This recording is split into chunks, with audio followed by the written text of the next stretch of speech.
আসসালামু আলাইকুম। বাস এন্টারটেইনমেন্ট টিভির পক্ষ থেকে আপনাদের সকলকে জানাই শুভেচ্ছা এবং অভিনন্দন। আজকে আমি আপনাদের সাথে কথা বলবো কক্সবাজার যারা ভ্রমণ করেন বা যারা পর্যটক আছেন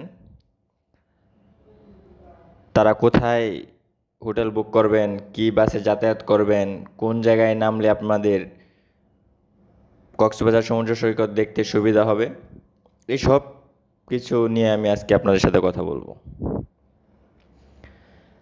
যারা কক্সবাজার ভ্রমণ করেছেন বা করতে চাচ্ছেন বা কী বাসে ভ্রমণ করবেন এই বিষয় নিয়ে চিন্তিত বা ভালো বাস খুঁজতেছেন বা কোথায় নামলে আপনারা ভালো বাস পাবেন বা কক্সবাজার থেকে ব্যাক করার জন্য কোথায় আপনারা ভালো বাসগুলো পাবেন বা কাউন্টারগুলো পাবেন,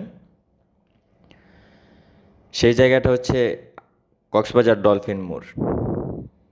কক্সবাজার ডলফিন মোড়ে সকল লাক্সারিয়াস বাসের কাউন্টার আপনারা পেয়ে যাবেন এবং non AC, AC, Honda Scania, Higer, sleeper coach, business class যা বাস বলেন সব বাস আপনারা এখানে পেয়ে যাবেন।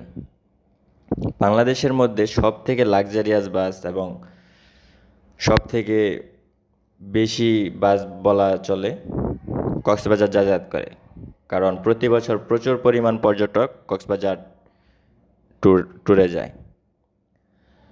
কক্সবাজার ট্যুরে আপনার ডলফিন মোড়ে নামলে আপনাদের সুবিধা হচ্ছে আশেপাশে অনেক হোটেল পেয়ে যাবেন, আপনারা হোটেলে কথা বলে নিজেরা হোটেল বুক করে নেবেন এবং ডলফিন মোড়ের কাছে আপনাদের সমুদ্র সৈকত, যার কারণে কক্সবাজার ডলফিন মোড়ে যারা চিনে জানে তারা সকলেই কক্সবাজার ডলফিন মোড়ে নামে, কারণ এখানে নামলে আপনাদের সকল সুযোগ সুবিধা পেয়ে যাবেন।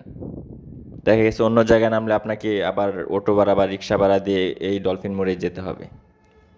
তো আপনারা যারা পর্যটক আছেন তারা সকলেই কক্সবাজার ডলফিন মোড়ে নামলে সমস্ত কিছু আপনারা হাতের নাগালে পেয়ে যাবেন এবং সমস্ত লাক্সারিয়াস বাসের কাউন্টার ডলফিন মোড়েই আছে। তো যারা আপনারা ভিডিওতে যে জায়গাটা দেখতে পাচ্ছেন এটাই হচ্ছে কক্সবাজার ডলফিন মোড়। এই জায়গায় সবগুলো বাস মোড় ঘুরে তাদের গন্তব্যে চলে যায় বা তাদের গ্যারেজ যে জায়গায় আছে, তাদের গাড়ির পার্কিং এরিয়া যে জায়গায়, সমস্ত পর্যটক তাদের নির্দিষ্ট পার্কিং এরিয়া চলে যায় এবং আপনারা ভিডিওতে দেখতেই পাচ্ছেন কত লাক্সারিয়াস বাস এখানে যাত্রী নামিয়ে তাদের পার্কিং এরিয়ায় চলে যাচ্ছে। এবং আমাদের যে বাসটিকে দেখতে পাচ্ছেন এটি একটি নন এসি বাস, আমি যে বাসটি থেকে ভিডিও করছি। যাই হোক, যদি আপনাদের আমার ভিডিওটি ভালো লেগে থাকে অবশ্যই আমার চ্যানেলটি সাবস্ক্রাইব করে দিবেন এবং ভিডিওটি শেয়ার করে দিবেন যাতে অন্যরা দেখে উপকৃত হতে পারে। আসসালামু আলাইকুম।